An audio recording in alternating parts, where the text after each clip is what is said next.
La llamada de Cthulhu. 1. El horror en arcilla. A mi parecer, no hay nada más misericordioso en el mundo que la incapacidad del cerebro humano de correlacionar todos sus contenidos. Vivimos en una plácida isla de ignorancia, en medio de mares negros e infinitos, pero no fue concebido que debiéramos llegar muy lejos.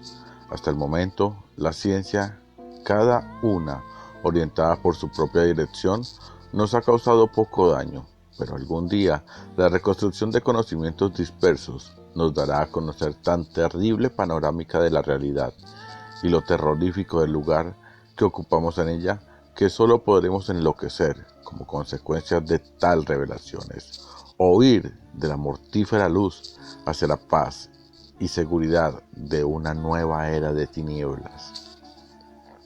Los teosofachas adivinaron la impotente grandeza de declico cósmico en el que nuestro mundo y la raza humana no son sino un incidente transitorio.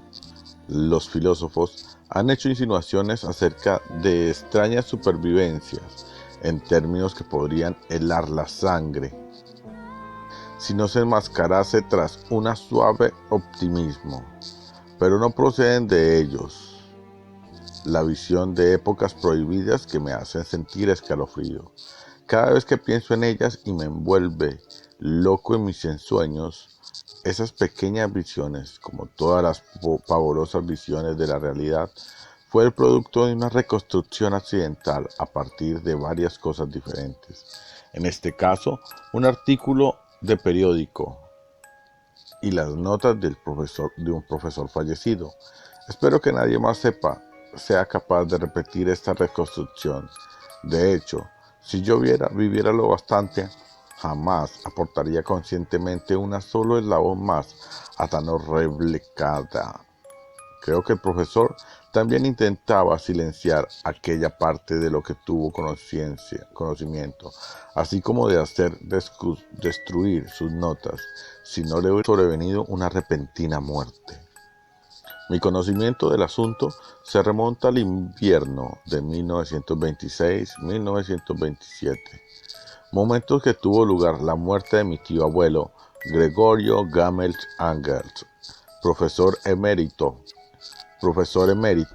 de Filología Semántica de la Universidad de Brown, en Providencias, Rhode Island. El profesor Angel era una autoridad reconocida en inscripciones de la antigüedad y con frecuencia había recurrido a él los directores de museos importantes.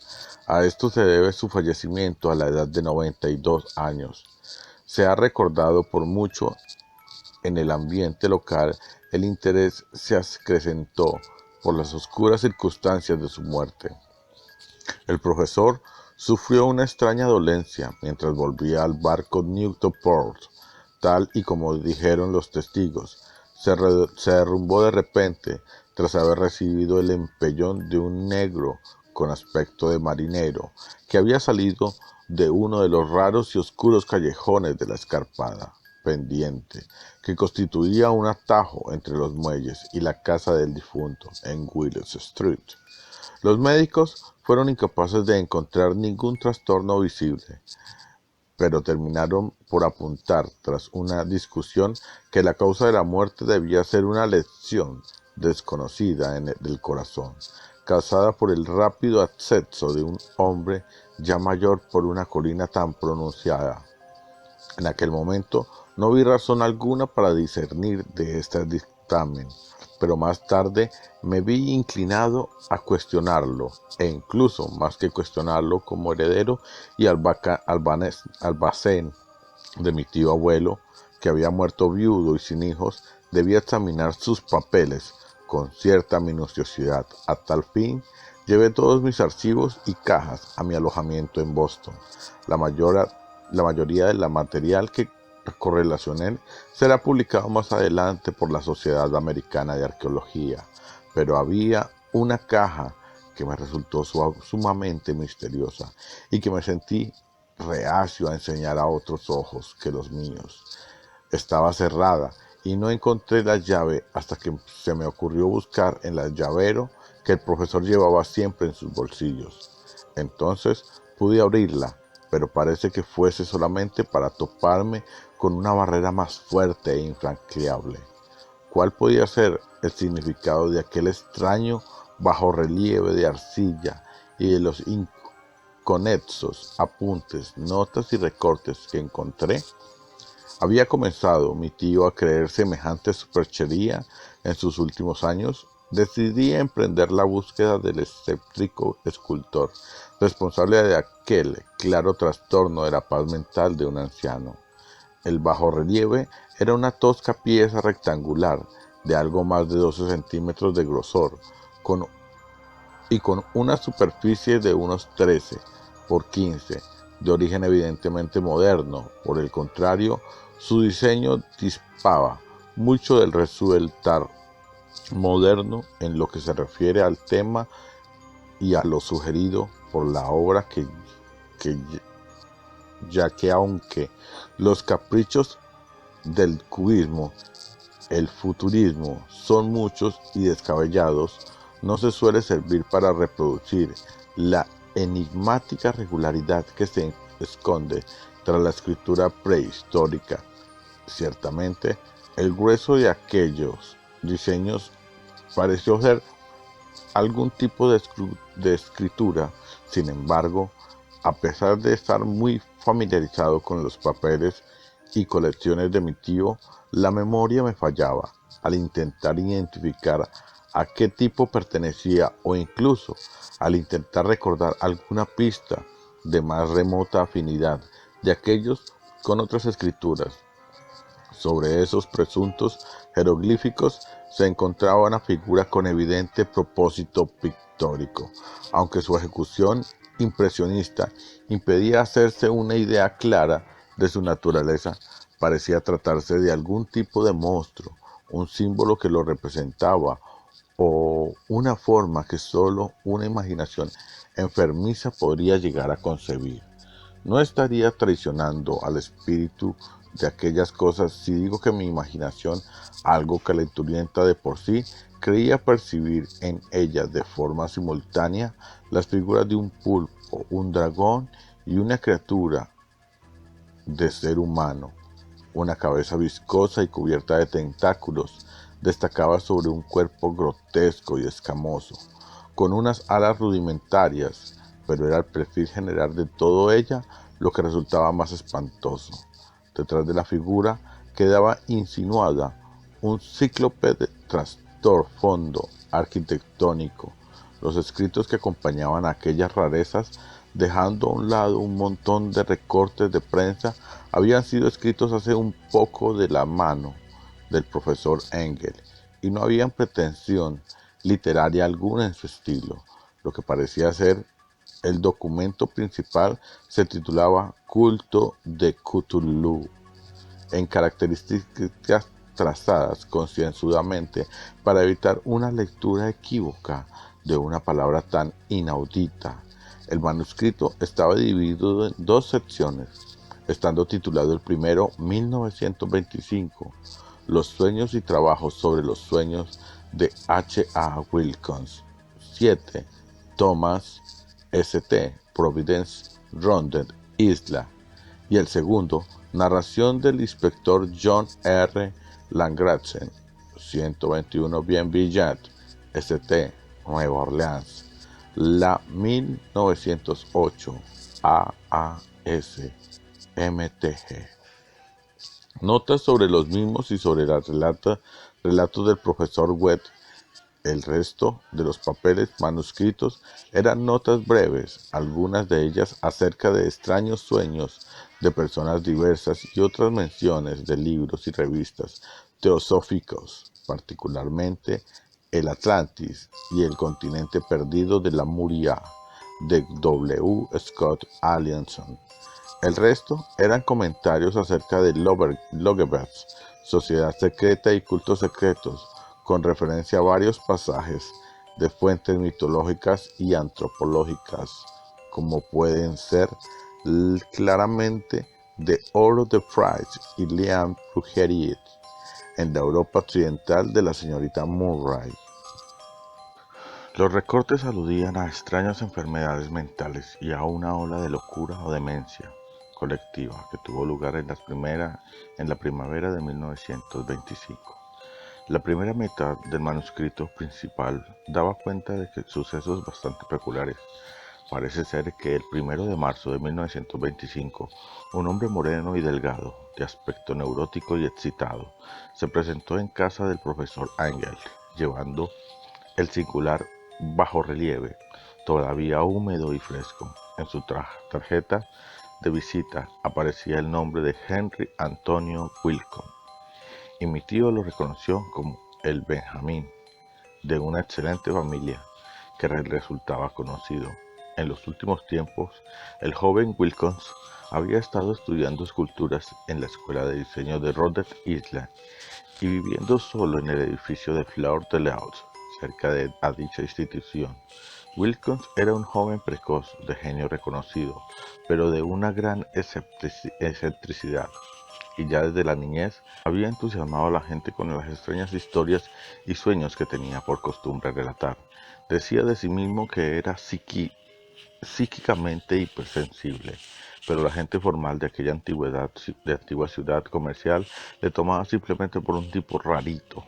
Al no mezclarse demasiado con sus compañeros de estudio, se apartó gradualmente de la vida social y en aquel momento solo se relacionaba con un grupo de estetas de otras ciudades. Incluso el Club de Arte de Providencia, en su celo conservacional, lo dejó por imposible.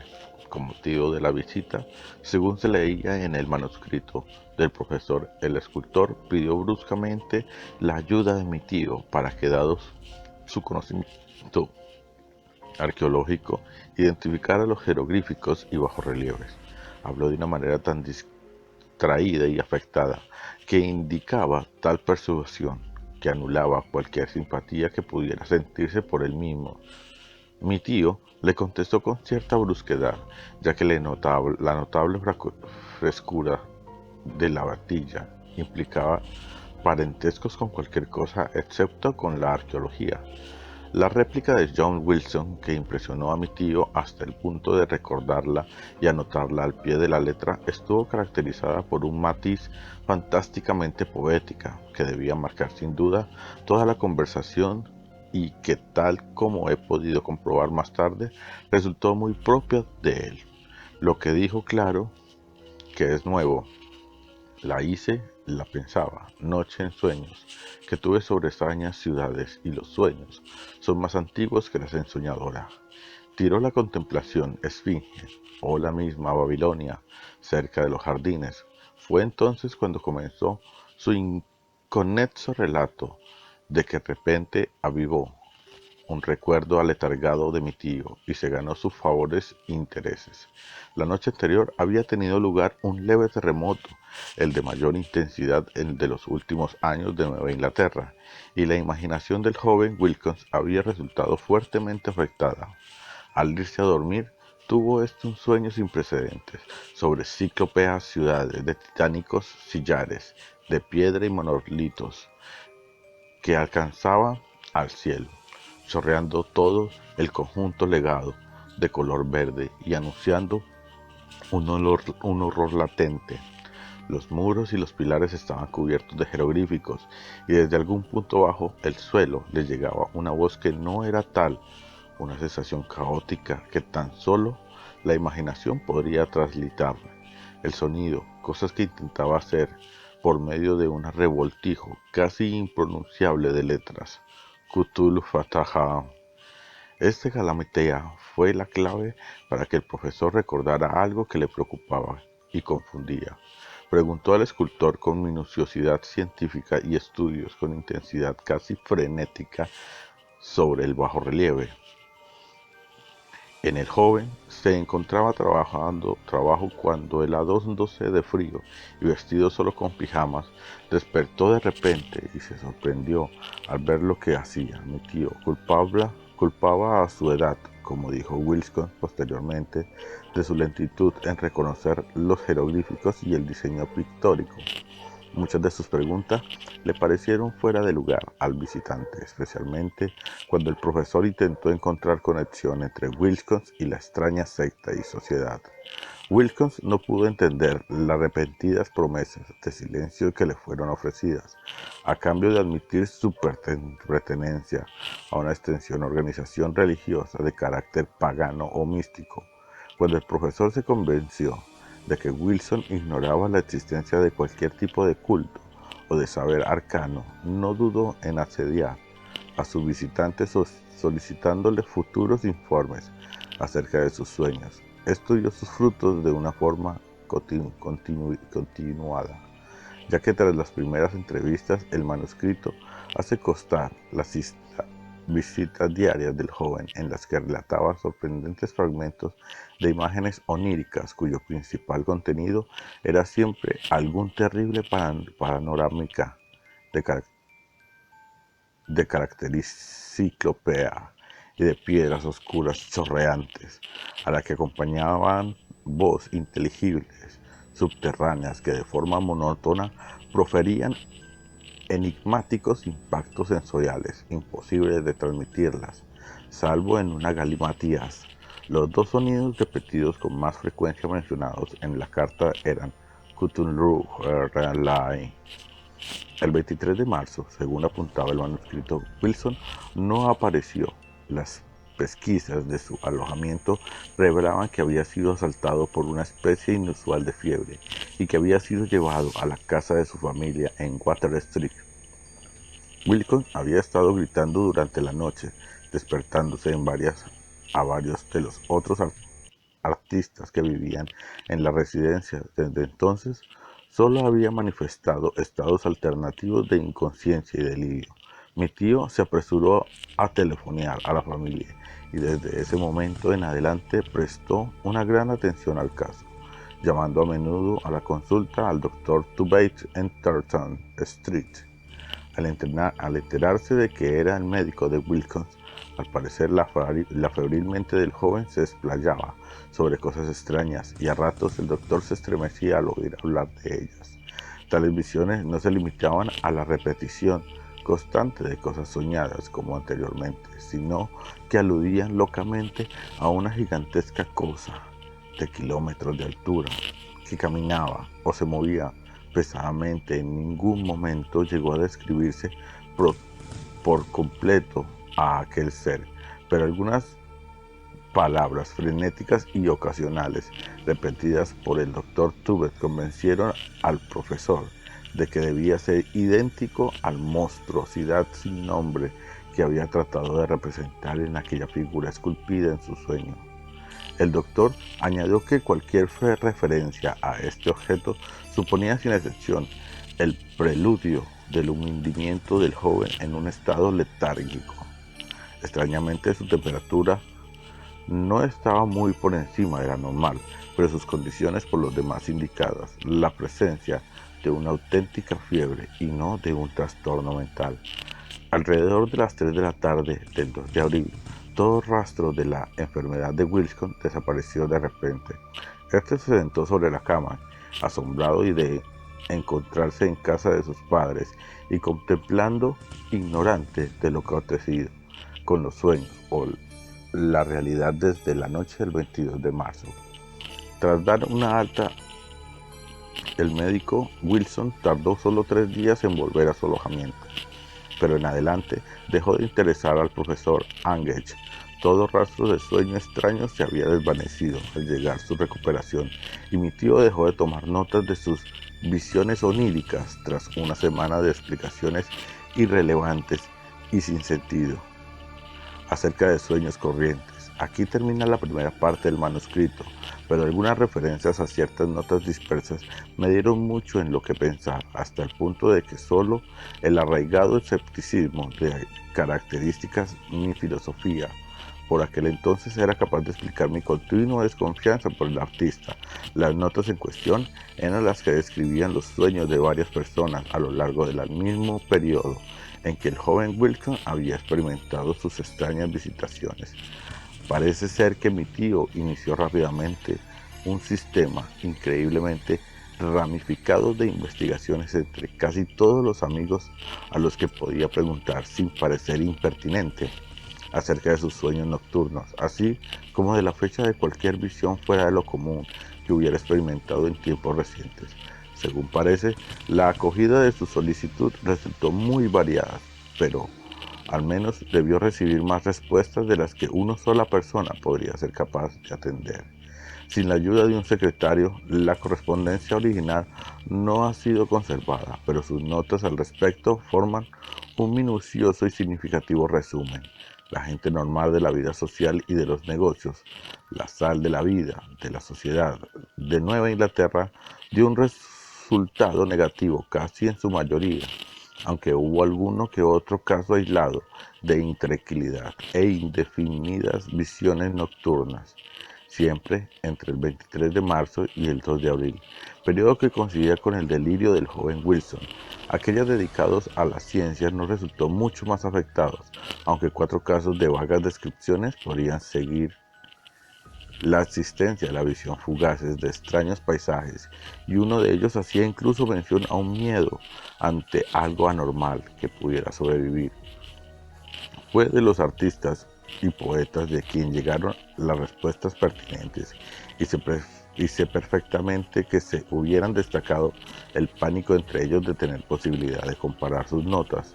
A la vista de aquello y la falta de carácter original, llegó a sospecharse que el recopilo había sido formulado preguntas tendenciosas, o que había redactado la correspondencia de forma que quedase corroborado lo que él, de forma latente, estaba resuelto a confirmar.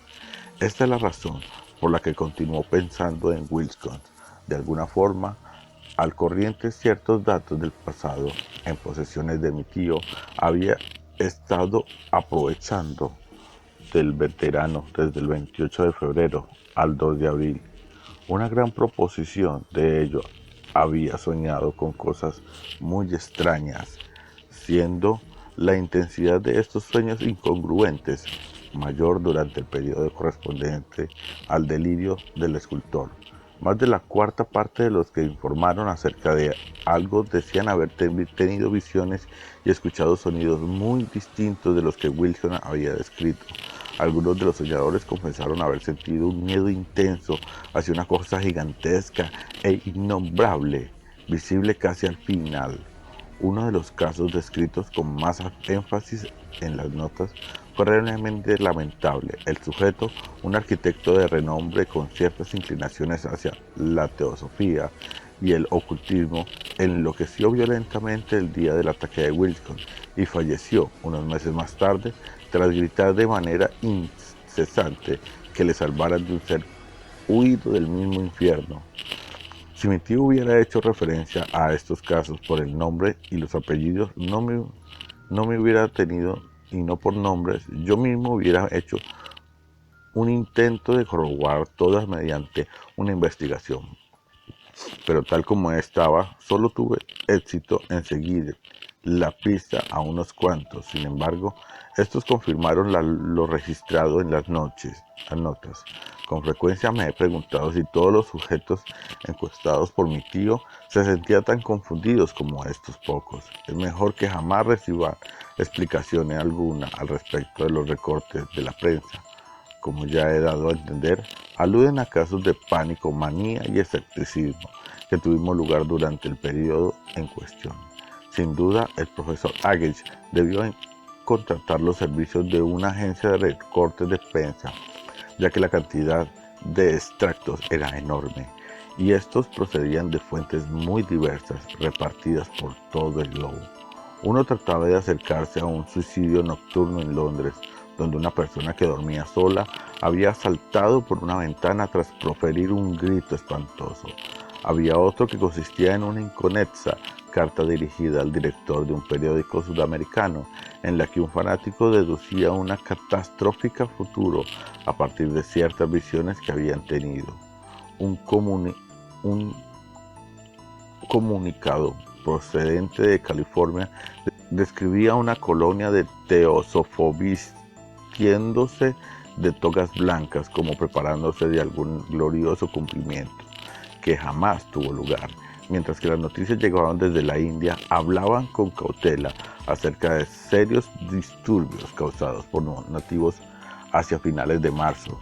Los ritos orgianísticos del vudú se multiplicaban en Haití, y de los puestos de avanzada africanos llegaban informaciones acerca de rumores y malos augurios. Las autoridades americanas en Filipinas se encontraron con la agitación de varias tribus por esas fechas, y en Nueva York la policía era acosada por múltiples aceitunas de la noche del 22 al 23 de marzo. En la zona occidental de Irlanda también abundaban los descabellados rumores y leyendas, y el pintor de temas fantásticos Andrew Boyce colgaba su blasfemo paisaje onírico en el Salón de Primavera de París en 1926. Fueron tan numerosas las alteraciones que tuvieron lugar en los manicomios que solamente un milagro hubiera sido capaz de evitar la confabia médica, advirtiendo los extraños paralelismos y sacases desconcertantes conclusiones de aquello. Un extraño montón de recortes que aún hoy no puedo concebir con qué insensible racionalismo fue capaz de desechar. Pero por aquel entonces ya estaba convencido de que el joven Wilkins conocía aquellas viejas cuestiones mencionadas por el profesor. El umbral de la noche. Capítulo 1. El horror en El umbral de la noche. Capítulo 1. El horror en arcilla. H.P. Lovecraft.